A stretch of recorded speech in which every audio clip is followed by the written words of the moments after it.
अमेरिकी जनता भी इस बात को पकड़ रही है। ईरान जो ये बार बार बोल रहा है, अमेरिकी जनता भी इस बात को एक्सेप्ट कर रही है कि आपने संवाद का रास्ता नहीं चुना, आप युद्ध के रास्ते पे गए और आपका युद्ध में जाना इजराइल के ट्रैप में फंसना है। ये ट्रंप की एक सीरियस किस्म की वहां पे आलोचना हो रही है।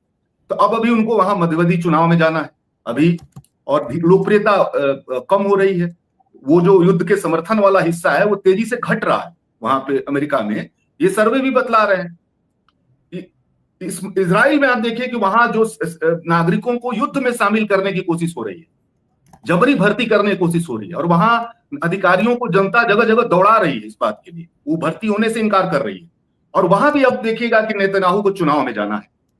तो हमको लगता है कि ये अब अंदरूनी दबाव इन देशों पे, भारत के ऊपर भी, भारत के अंदर भी आप देखिएगा कि हिंदुत्व की राजनीति तो ऑलरेडी संकट में थी मोदी जी की। मोदी ब्रांड पहले से ही डाउन हो रहा था। अब राष्ट्रवाद भी एक तरह से, उसका जो राष्ट्रवाद एक शरण स्थली थी मोदी जी की, वह भी एकदम, उसका भी पोस्टमार्टम हो गया, उसको भी ट्रंप साहब ने चिथड़ा चिथड़ा कर दिया। अब उनको भी इधर कई चुनाव में जाना, मोदी जी को भी कई चुनाव में जाना। तो मुझको अब ये लग रहा है कि इन देशों के अंदरूनी जनता का जो दबाव है वो अपने कई गुना वो बढ़ रहा है। और उल्टा ईरान में, पश्चिम एशिया में आप देखिएगा, खोमेनी की शहादत के बाद ईरान की एकता में बहुत विस्तार हुआ है, और शिया सुन्नी जो जनता है उसमें भी एक एकता बढ़ी है।